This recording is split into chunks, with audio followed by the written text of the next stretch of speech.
Bonjour et bienvenue sur Mype. Je suis Arthur, consultant et formateur au sein du cabinet Mype Consulting. Dans cette vidéo, je vais présenter globalement l'éditeur Power Query. Je ne vais pas expliquer en détail chaque fonction, mais plutôt les grandes parties de Power Query.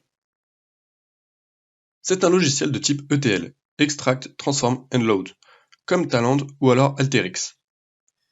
Power Query est d'abord apparu dans Excel 2010 sous la forme d'un add-on, c'est-à-dire un complément pour traiter les données, puis a été intégré à Excel. Ce logiciel a ensuite été intégré à Power BI, pour gérer toute la partie en amont liée à la data prep, c'est-à-dire le nettoyage des données. Dans Power BI, c'est donc la première brique à utiliser afin de faire le gros œuvre, c'est-à-dire surtout les verbes d'action, fractionner, pivoter, regrouper, concaténer, calculer sur notre requête.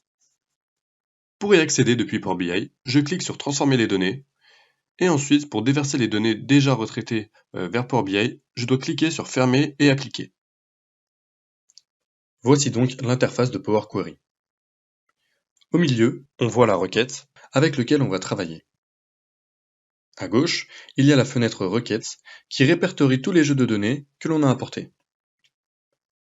Sur Power Query, on peut donc travailler avec plusieurs requêtes.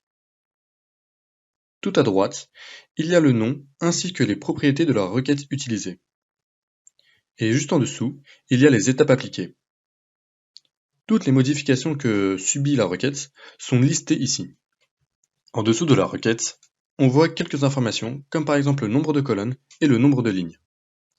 Chaque fenêtre est divisée en plusieurs sous-parties. Dans la fenêtre Accueil, il y a plusieurs sous-parties qui contiennent plusieurs fonctions. La première est Nouvelle requête, qui vise principalement à importer des jeux de données.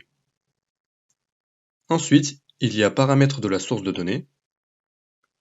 Il y a une partie consacrée aux paramètres, qui est une fonction très utilisée sur Power Query.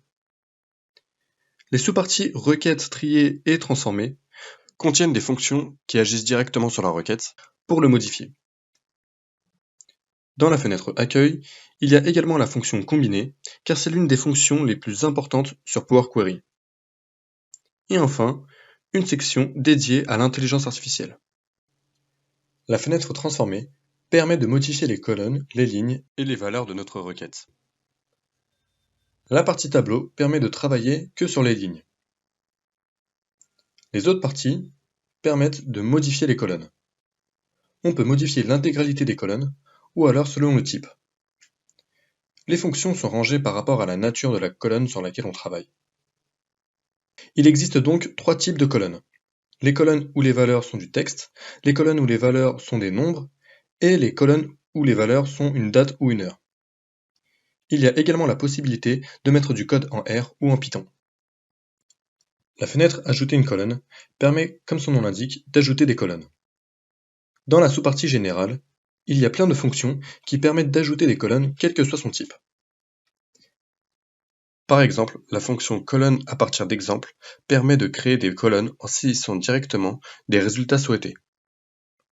Et tout comme la fenêtre précédente, transformer, on peut créer des colonnes des trois types, c'est-à-dire texte, nombre et date. La fenêtre affichage permet de montrer des informations sur notre requête qui ne sont pas visibles directement.